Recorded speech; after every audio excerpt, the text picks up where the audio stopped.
On the morning of Sunday, April 26, 2009, in a suburb of Atlanta, Georgia, a 25-year-old woman named Heather Strube sat with her boyfriend, Mike, at the kitchen table of Mike's home. Heather and Mike had been dating for a year, but somehow everything still felt fresh and new, and Heather wished she could just spend all day with Mike. But this Sunday, Heather had plans. She was going to church, then to do some chores at her house, and then she would pick up her 19-month-old son from his father. She knew, in theory, she could skip church in order to spend a little more time with Mike. But for Heather, skipping church was like missing a meal. Whenever she did it, she ended up with an empty feeling in her stomach. So, after taking her last bite, Heather stood up and dropped her dishes in the sink, kissed Mike on the forehead, told him she loved him, and walked out the door. Heather drove across town to church, went inside, sat down in a long wooden pew, and waited for the service to start. Church had always been an important part of Heather's life. In fact, she was convinced that if it wasn't for church, she never would have been born, because Heather's parents had first met and fallen in love at a Presbyterian church camp. That was why, when Heather was a teenager, it had felt like fate when she went to youth group and fell in love with a young classmate named Stephen Strube. Heather and Stephen had connected right away. They dated for several years and always talked about their future together. And then in May of 2004, they got married. At first, life had been good for the young couple. Heather and her parents opened a flower shop, and Heather worked there every day. She had always loved flowers, and being around them just made her happy. And the flower shop was a true family business. Stephen would often come by to help out at the shop, and his mother, Joanna, she would even pitch in when things got really busy. And in September of 2007, the family grew when Heather and Stephen had a baby boy. They named him Carson, and Heather felt like God had truly blessed her and her family. But now, sitting in church, Heather did not feel so blessed anymore. She was vaguely aware that the preacher had started the service, but she was barely listening. She was only thinking about Carson. Heather had not seen her son all weekend, and she hated the days when she wasn't with him. And she blamed her now soon-to-be ex-husband, Stephen, for keeping them apart. Heather and Stephen's happy life had fallen apart just months after Carson was born. One day at the flower shop, Stephen's mom, Joanna, had come across a receipt for some jewelry that Stephen had bought. Joanna figured the jewelry had been a gift for Heather, and she thought Heather might want the receipt to keep track of the family finances. But when Heather looked at the receipt, she'd been really confused. She didn't recognize the jewelry that was listed on the receipt. Stephen had never given her anything like that. And that's when she realized Stephen must be cheating on her, and he had bought this jewelry for some other woman. And when she confronted him about it, Stephen admitted to everything. Heather had at least wanted to try to make the marriage work, but Stephen told her he had a new girlfriend and he wanted a divorce. Now, in church, Heather realized the preacher was finishing up his sermon, and she saw everyone standing up around her. She felt bad for not having paid much attention, so she stood up and smiled and spent an extra few minutes talking to other members of the congregation. And after the service was over, as Heather walked to her car, she told herself not to dwell on all the negative things in her life. Even though her marriage had fallen apart, God still provided for her. She had a great new boyfriend, she was part of a church filled with people who loved and cared about her, and she had a beautiful little boy. At around 6 p.m. that night, Heather drove across town to pick up Carson. But the little bit of hope she had started to feel after church had now disappeared, and she felt uneasy. She always felt like this when seeing Stephen, because their custody swap meetings had been tense from the beginning. Nearly every single time Heather and Stephen met to hand off Carson, they would get into an argument. The baby lived with Heather, and Stephen had him every other weekend, but Stephen had been arguing for joint custody because he wanted Carson to live with him half the time. The fights between the parents had gotten so bad at one point that Heather had insisted on doing the custody swaps in the parking lot of a busy shopping center. Recently, though, the animosity had sort of leveled off. Stephen just wanted to be done with the divorce proceedings, so he had finally agreed to allow Heather full custody of their son. Still, though, Heather preferred to meet Stephen in public. When Heather pulled into the Target parking lot in the city of Snellville, Georgia that night, she saw Stephen was already there, waiting outside of his car. So Heather parked and then walked over to him. Stephen said a quick hello, and he lifted Carson out of his car and handed him over to Heather. And without saying anything else, Stephen got back in his car and drove out of the lot. But Heather was so happy to have her son back, she didn't even care that Stephen had barely acknowledged her. She had a huge smile on her face and talked to Carson as she carried him to her SUV. She opened the rear passenger door and carefully secured him in his car seat. Heather shut the door and walked around to the driver's side. and she heard footsteps coming up behind her. Heather turned around, and she was startled to see a strange-looking man standing there. He had wild hair and a thick mustache, and he had a messenger bag strapped around his shoulder. This man spoke to Heather, and when she heard what he said, she lunged for the door and tried to open it. Seconds later, shoppers in this busy Target parking lot heard the loud bang of a gunshot. Some of the shoppers just froze in complete terror, and others took off running and screaming, afraid the shooter would keep on firing. But a couple of the shoppers immediately turned in the direction of the sound, and they saw a man with wild hair calmly walking away from an SUV towards the woods that surrounded the shopping center. These shoppers rushed over to the SUV, and when they saw a woman slumped on the ground and blood covering her face, they called 911. Officer Neil Carter of the Snellville Police was patrolling in his cruiser not far from the target when he heard the call come through on the police radio. Carter instantly spun a U-turn and stepped on the gas. When he pulled into the Target parking lot, he saw a group of people already heading towards his car. Carter parked, stepped outside, and then walked directly into complete chaos. Everybody in the parking lot, all these people who had just been doing some Sunday shopping before they witnessed a shooting, descended on Officer Carter. And they were shouting and trying to tell him what they saw. But there were so many of them, and they were all so upset that Carter couldn't understand anything they were telling him. Carter held up his hands and told them to please step back. He needed everyone to calm down. But a few people in the crowd just kept on shouting. Clearly, they had something truly urgent. And they pointed Carter towards a parked SUV. Carter looked over and saw a woman's body lying on the ground by that SUV. He ran to her, but even from a few feet away, he could see the woman had been shot. Carter reached down to feel the woman's pulse, but he already knew she was dead. When Carter stood back up, he saw a woman from the crowd coming towards him, shouting. But this time, Carter understood exactly what he was hearing. This woman was shouting, "There's a baby in the back seat." Carter felt his heartbeat spike. He turned around and peered through the window, bracing himself for the sight of an injured child. Instead, to his relief, he saw a little boy, maybe a year and a half old, staring back at him with wide eyes. The little boy looked scared, but he was unharmed. Carter opened the door of the SUV, lifted up the boy, still in the car seat, and carried him to his police cruiser, setting him down in the back. At this point, Carter saw a wave of police and first responders arriving, and he saw the crowd rushing towards them like they did to him. Carter just looked at the baby in the back of his police car. Carter could barely think straight, and he wasn't sure what to do next. But at least this little boy was safe. Just then, Carter heard shouting behind him again, and he turned and saw another woman approaching him, waving her arms to get his attention. His first impulse was to tell her to stay back, but she pointed to a spot near the edge of the parking lot, and she said she had seen the shooter standing there before the shooting. This could be a solid lead, so Carter quickly refocused and started writing down the woman's account in his notebook. She said the shooter had been watching the victim from nearby, on the other side of a few parked cars. He was a short, slender man with an odd mustache and wild black hair, and he was wearing khaki pants and a blue button-up shirt. Carter thanked the woman and then shared her description of the shooter to the other officers at the scene. Carter stayed behind and arranged for the baby to be taken to the police station, while other officers fanned out and began searching the area around the target with canine units, hoping to find the suspect. The police dogs led their handlers to the edge of the parking lot, and then followed a scent through the woods surrounding the target into the parking lot of an adjacent hotel. But that's where the dogs lost the trail. The police figured the killer must have gotten into a vehicle parked at that location and driven off. Just beyond the hotel parking lot was a highway, and the officers knew that by now, the killer was probably miles away. Meanwhile, back at the crime scene, Officer Carter found the victim's purse with her license inside of it. Now they had an ID. Her name was Heather Strube. Soon after Officer Carter identified Heather, Lieutenant Trey Downs of the Snellville Police Department arrived at the Target parking lot. The place was still pretty chaotic, with police officers, witnesses, first responders, and police dogs spread out everywhere, but Lieutenant Downs looked completely unfazed by any of it. He quickly met with Officer Carter to get an update and also a description of the shooter. Then he walked right towards the target.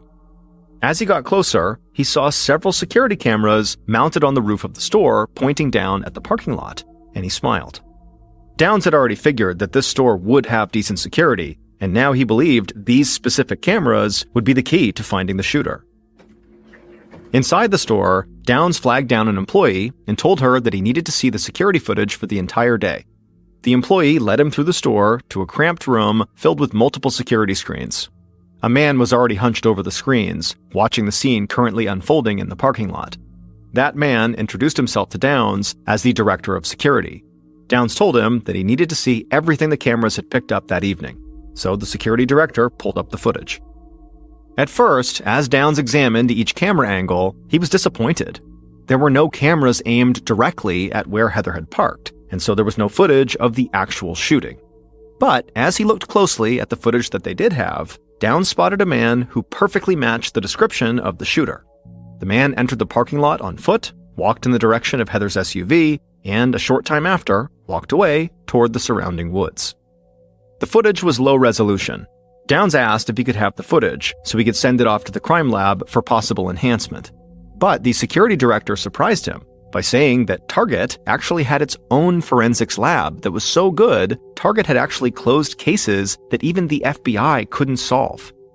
The security director promised he'd get the footage out first thing in the morning and get the process started. Downs said that would be a huge help, and he headed out of the store. The sun was setting, and the parking lot looked calm and empty compared to how it had been when Downs first arrived. He saw crime scene investigators packing up their equipment for the night. One of them had called him over to tell him that Heather had been shot with a .38 caliber revolver, but the weapon itself had not been found at the scene, and neither had any clear fingerprints. This was not the news Downs was hoping for. So far, he had a good physical description of the suspect and some blurry video, but not much else. But he figured he did have at least one other thing to go on. This shooting did not appear to be a random attack. Downs believed Heather had been targeted. Heather's parents were out of town, driving through Alabama, when Heather's mom's cell phone began to ring. She picked it up and heard the voice of her father, Heather's grandfather, on the other end, and his voice was shaking. He told her that he had just been visited by the police, and he had some horrible news that he could barely even believe was true. The police had brought Carson to his house and told him that Heather had been murdered. Heather's mom screamed and hung up the phone. Heather's dad, who was driving, asked her what was going on. Heather's mom could barely get the words out, but she told him that their daughter had been killed. Heather's dad pulled over to the side of the road, and the two parents just sat there and wept. Then they turned the car around and began making the trip back home to Georgia. Several hours later, late on the night of the murder, Heather's parents walked into the Snellville police station and saw Lieutenant Downs waiting for them. Heather's parents looked completely dazed, like they barely knew where they were. They'd sped home from Alabama, almost without saying a word to each other. It was almost like if they didn't talk about what had happened, maybe it wasn't real. But earlier, they had gone right to Heather's grandfather's house, and when they saw him sitting with Heather's little boy in his lap, it had hit them. They had lost their daughter, and Carson had lost his mom. At the station, Lieutenant Downs said he was deeply sorry for their loss. He understood they were grieving and in shock, but every second counted in a homicide investigation, and so he couldn't wait to ask them questions. Heather's parents said they understood, and they followed Downs to his office and sat across from him at his desk. First, Downs wanted to know if they knew what their daughter was doing at the Target that evening. Was she just shopping? Heather's mom shook her head. She said Heather and her husband Stephen were separated, and they met at Target to hand off their son as part of their custody agreement. The custody battle had been ugly, she said. She paused, and in a quiet voice, she asked Lieutenant Downs if he thought Stephen could have had something to do with Heather's death. Downs was not surprised by this question. A husband going through a divorce was almost always suspect number one in a murder like this. It was his first thought too. But as an investigator, he liked to keep his evidence and theories under wraps as much as possible. But he did tell Heather's mom that they had a good description of the shooter and it didn't match Stephen. And beyond that, Stephen had been seen driving away from the parking lot at the exact time the killer approached. So no, he said, he did not think Stephen was the shooter. What Downs didn't say was that he had not ruled out the possibility that Stephen had hired someone else to kill his estranged wife. Downs told Heather's parents he just needed one more thing: a list of all the people who knew that Heather would be in that parking lot at that time of day for the custody swap. And after thinking for a few minutes, Heather's parents came up with about a dozen people, and Downs wrote down all the names. Downs told them again how sorry he was, and then he walked them out of the police station. Downs went back to his office and read over the list Heather's parents had just given him. and he decided there was no way around it. The only person it made sense to start with was Heather's estranged husband, Stephen Strube. The next morning, Lieutenant Downs and another officer arrived at a house in a quiet suburban neighborhood. This was Stephen's mom's house, and Downs discovered Stephen had started staying here after he and Heather had split up. Downs had barely slept, but nobody would ever know. He looked sharp and full of energy. He knocked on the door, and a young man answered it. Downs asked him if he was Stephen Strube, but the young man just said no, turned around, and walked away. Downs looked at the other officer, a little confused by what had just happened. Downs was about to shout at the young man to come back and talk to them when a middle-aged man walked up to the door and asked if he could help. So Downs asked him if Stephen was home, and the man laughed. He said, yes, Stephen was home. He was the one who just answered the door. Lieutenant Downs glanced over at the other officer again, and they both looked like they might start laughing. Stephen lying to their face and then just walking off was really strange. The middle-aged man invited Downs and the other officer inside the home and led them to the front room, where Stephen was now sitting on the couch. Downs immediately asked Stephen why he just pretended to be somebody else. And without missing a beat, Stephen said he was on probation for burglary and he'd violated his probation. So now he was just trying to dodge the cops. Downs told him that was not very smart, but he said they were here about something far more serious than Stephen breaking his probation. They were here because Stephen's wife had been murdered in the Target parking lot right after she had met up with him. Stephen got off the couch, and his attitude completely changed. He looked terrified, and he asked where his son was. Was Carson okay? Downs assured him Carson was safe and that he had not been hurt. Police had already taken him to stay with Heather's grandfather for the time being. Stephen collapsed on the couch and tried to catch his breath. Downs gave him a few minutes to collect himself and then asked him about his relationship with Heather. Stephen struggled to focus, but he admitted he had not been a great husband. He had cheated on Heather, and he'd given her a really hard time about child custody during most of the divorce process. But he said he'd finally cut all of that out and had agreed to let Heather have full custody of Carson. And he said no matter how badly they might have fought about stuff, he never would have hurt Heather. Downs said they could wrap things up, at least for now. He just needed to know where Stephen went after meeting Heather at that Target.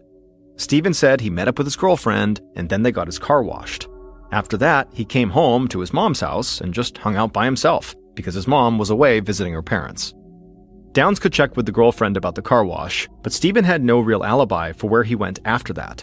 Still, Downs knew pinning down exactly where Stephen had been wouldn't necessarily help the investigation, because unless Stephen had the ability to be two places at once, he was not the one who pulled the trigger. So Downs told Stephen they'd follow up if they needed to, and then he and the other officer left the house and went back to the station. Sitting in his office, Downs felt conflicted. He thought Stephen could have paid someone to kill Heather because of the divorce, and in addition to that, Downs now knew Stephen had violated probation for another crime. But Downs had also seen how upset Stephen got when he thought something might have happened to his son, and Downs just felt like he couldn't be faking that. So, Downs began going back over the list of people Heather's parents had given him, and something hit him right away. And he admitted to himself it seemed pretty obvious. If Heather's husband didn't kill her, maybe her boyfriend did. Later that day, an officer led Heather's boyfriend, Mike Vickers, into an interview room at the station, where Lieutenant Downs was waiting. And right away, Downs noticed Mike's slight size. He was about 5'7" tall, and he was slender, just like the suspect on the Target surveillance video. Mike sat across from Downs in the small, bright room, and Downs casually asked him what he had done the past weekend, almost like this was a conversation between two friends just catching up. Mike said on Saturday night, he and Heather had gone to his parents' house for game night. It was something they did on a lot of weekends. And on Sunday morning, they ate breakfast together before Heather headed out to church, and he went into work. Following up with Mike's employer to check if he'd really been there would be easy enough, so Downs shifted his focus. He asked Mike about the custody swaps between Heather and Stephen. Did he know how they worked? Did Heather say anything about the custody swap this past Sunday?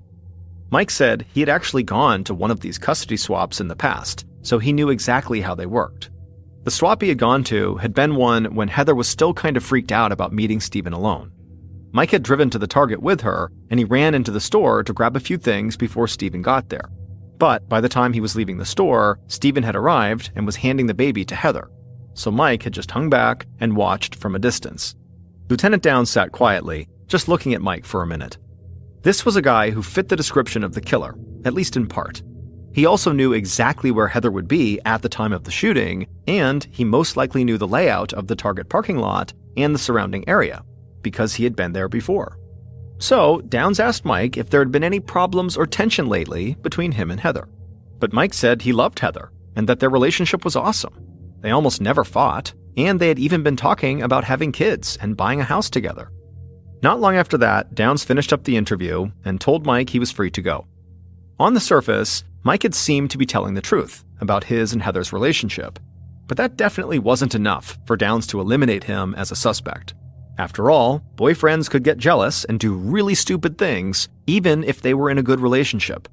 And Downs knew if he could just get a clearer picture of the man from the surveillance video, he would know if Mike was the shooter or not. After the interview with Mike, Downs called the security director at Target to see when the enhanced images from the video would be ready. The security director said he had sent the footage off to the lab, but it would take at least a week for the lab technicians to finish their work. The idea of waiting around to get these images did not sit well with Downs. He wanted to keep moving forward, and he knew there had been a whole parking lot full of people who had at least caught a glimpse of the suspected killer. That evening, still only about 24 hours after the murder, Downs had his team bring in as many people who had witnessed the shooting as they could. And Downs had all these witnesses sit with a sketch artist who then drew a composite based on the descriptions of the killer that the witnesses provided. But when Downs and the other investigators saw the completed drawing, they thought it might be a joke. This killer with the huge hair and big mustache looked like a caricature, or like Sonny Bono, the famous singer from the 1960s and 70s.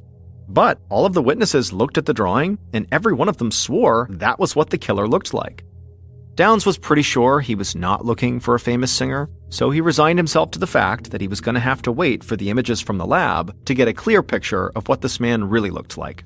And this frustrated him, because he felt like until he had those images, he and his team would just be sort of treading water. But the next day, 2 days after the murder, Downs was in his office going over his notes when an officer rushed in and said he needed to come quick. A phone call had just come into the tip line, and the caller said he had seen the killer up close.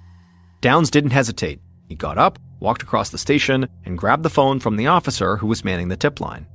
Downs quickly introduced himself and asked the caller to tell him everything.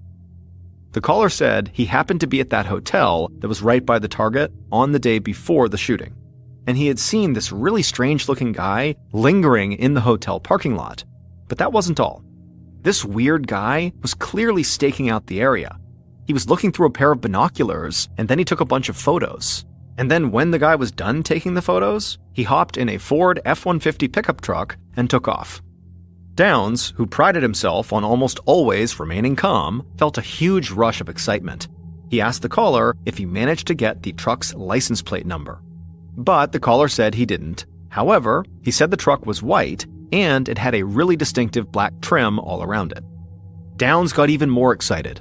A license plate number would have been perfect, but this description was still huge. Downs got the caller's info and then hung up the phone. He quickly gathered his team, and they ran a search through motor vehicle records for all the white Ford F-150s registered in the county. And when Downs saw the name of one of the people who owned a Ford F-150 in town, he thought he might have just found Heather's killer.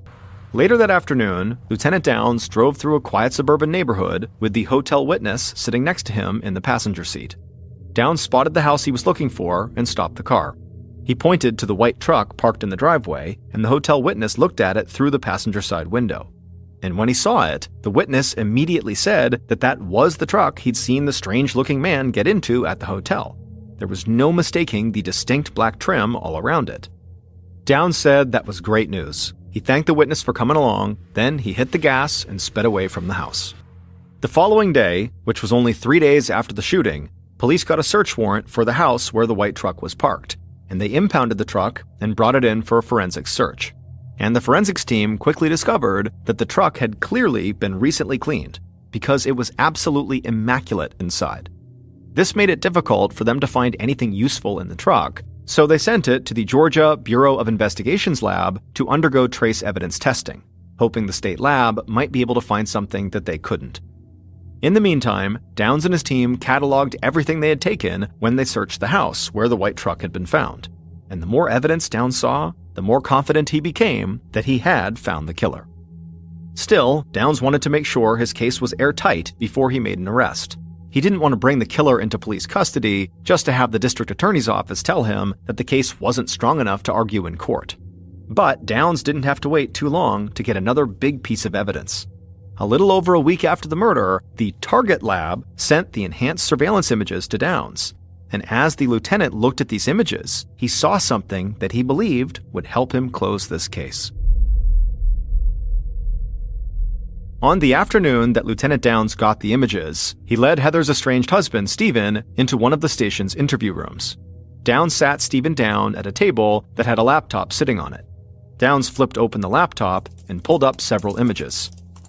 He told him that these were enhanced images that had been pulled from Target surveillance footage taken on the evening Heather was killed. Downs leaned in and asked Stephen if he recognized the man with the big hair and the mustache in the images. Stephen stared at the screen, and then he dropped his head and looked down at the floor.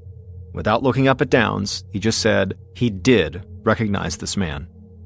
Lieutenant Downs felt like this investigation had just been wrapped up in a nice little bow.